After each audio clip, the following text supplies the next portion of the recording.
Hey guys, welcome to another edition here of the preseason coaches show here on Friday nights in Carolina. And if you haven't yet, go check out our Instagram and Twitter pages as well as our YouTube channel to subscribe for more content.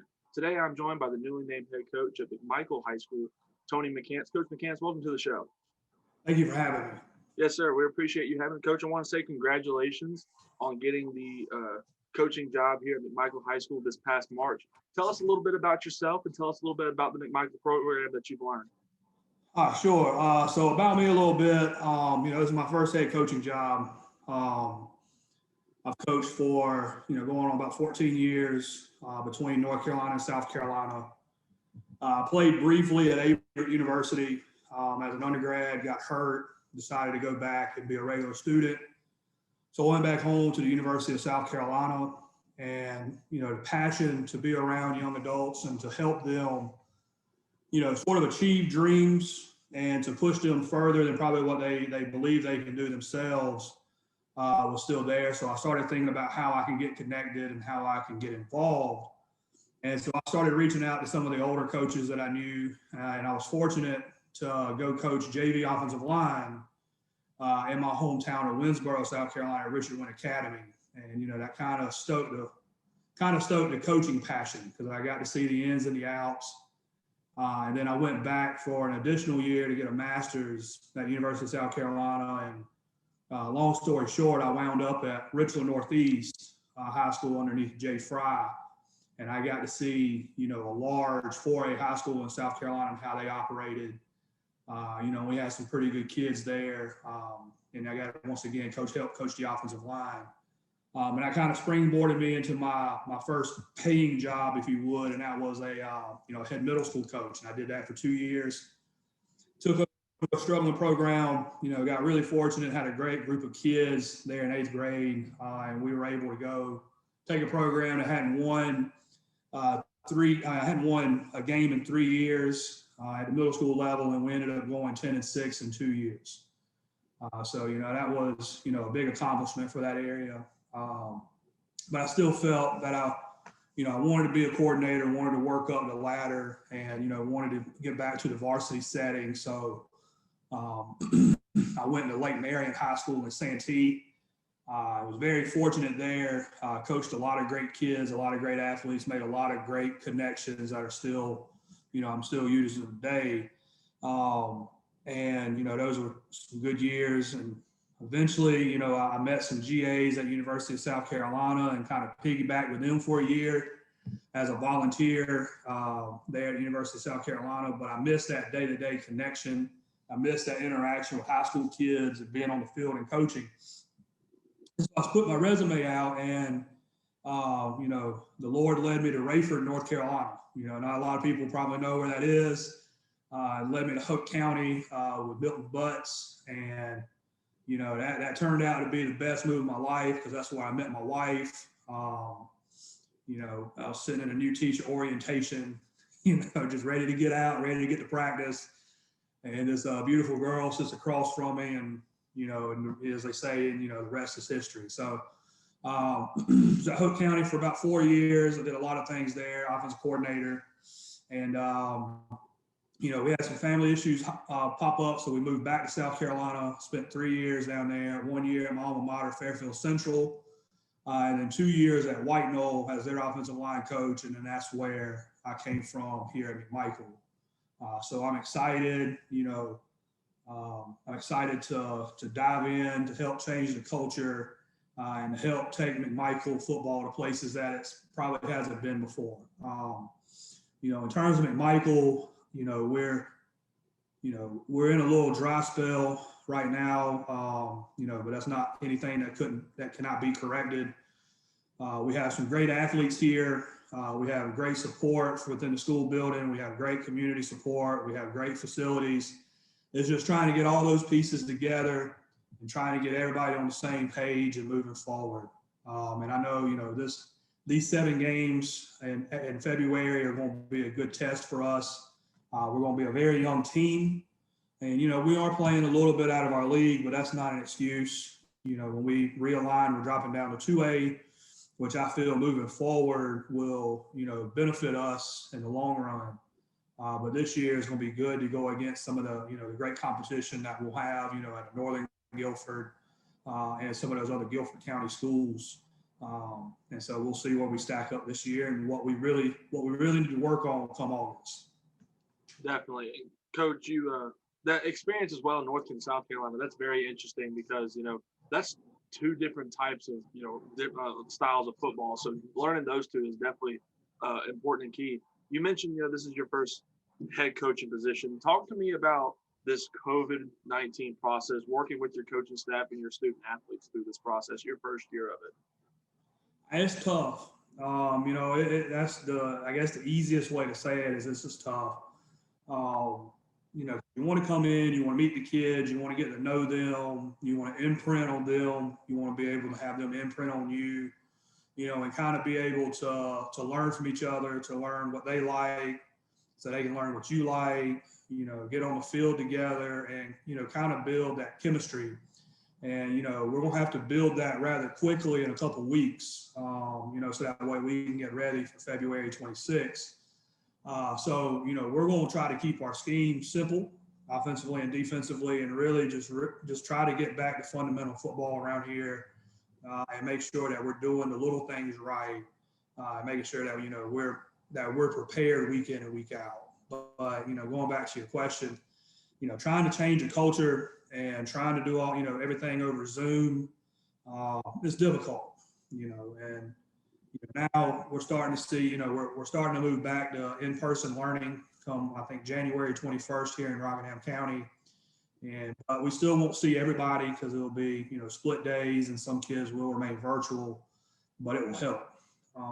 It'll help definitely so that way, you can start putting actual faces to names. And then also, too, you can start to see, possibly where a kid could help your program, where they best fit your program. Absolutely, Coach. So going into this, you mentioned the 7-game schedule for y'all this season. What are some of the games that you're looking forward to getting to, as well as some of your athletes you're looking forward to seeing on the field that stand out to you this season? Well, I'm looking forward to the first game. I really don't want to look too far past that because, I am one of those cliche guys, 1 week at a time, 1 game at a time. So I've really been focusing a lot on Northern Guilford because that is our first opponent. Going through our old huddle, looking at what they did last year. Now, our offensive scheme will be different than what we did last year. So I really don't know how much I'm going to get from film from last year against us. But, it is good to see what type of personnel they run with, what type of athletes they have. Outside of the Northern Guilford game, obviously the other 2 county schools are always a big game, Moorhead and Rockingham. And we get them back to back.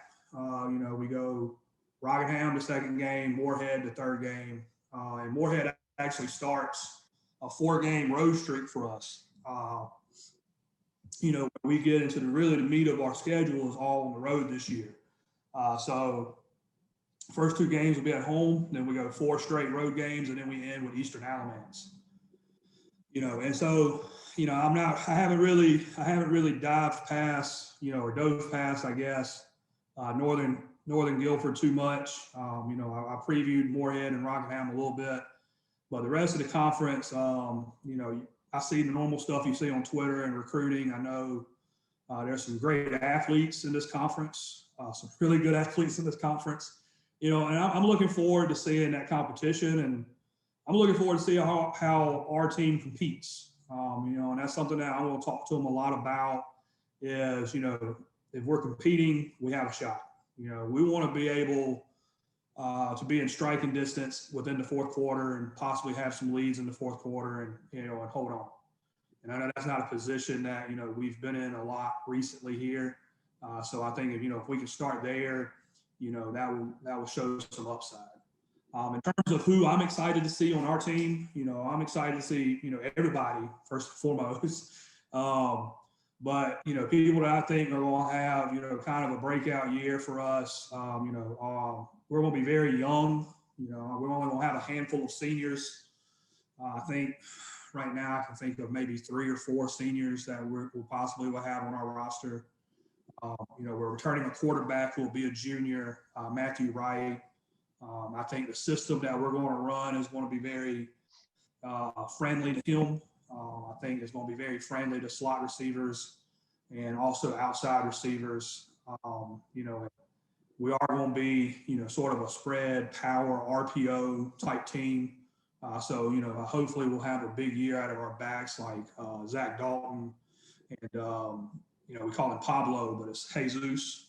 Um, and offensive lineman wise, we're looking at Wyatt Walker being, somebody that we can count on in the trenches.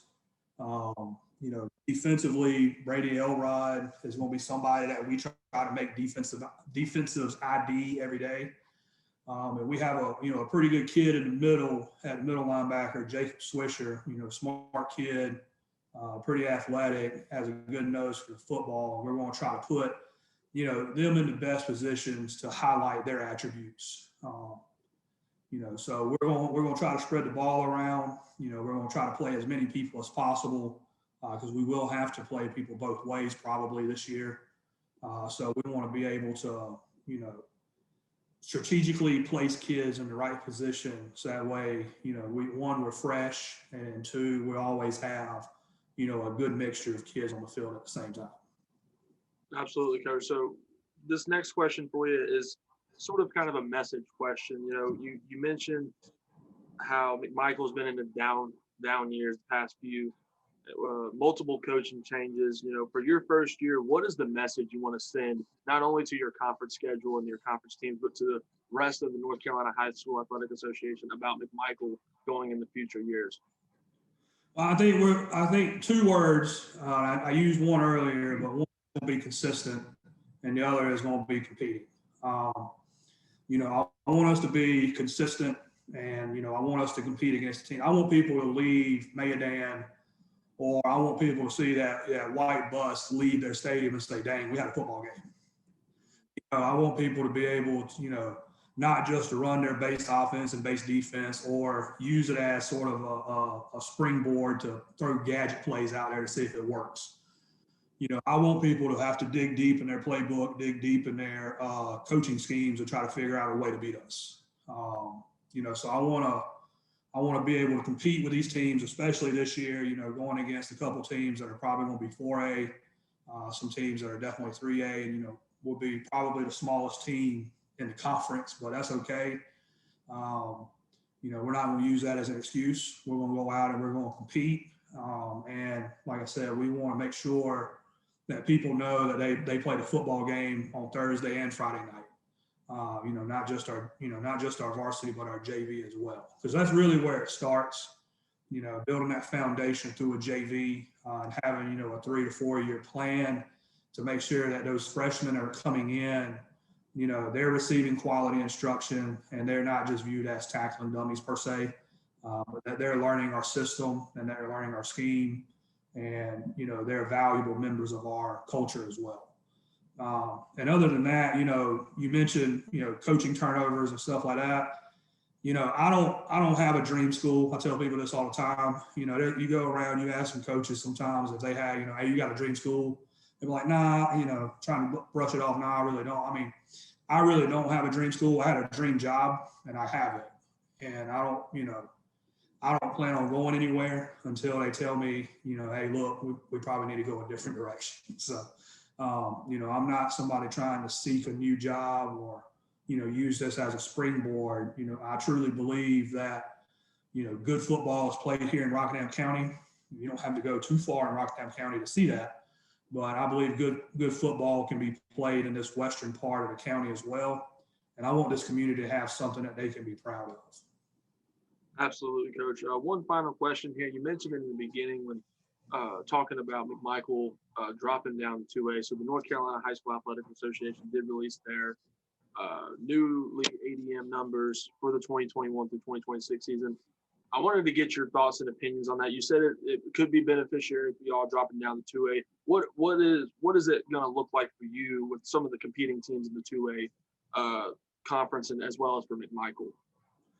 Well, the second draft they just released, from my perspective, you always look at your perspective, in our school, and I think every sport, it sets up nicely because, we don't have, great deal drive. I think the longest drive we'll have will be North Forsyth, which, I don't think in the grand scheme of things is really that far. It's not like now where we got to get on a bus and we got to go to Person County, and that's a pretty good drive, especially if you're trying to make that on a Tuesday night and turn around and go to school on Wednesday.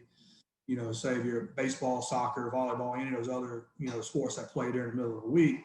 So I think from that aspect, it sets up a lot better for us. Also too, leveling the playing field a little bit more in terms of school enrollment will help.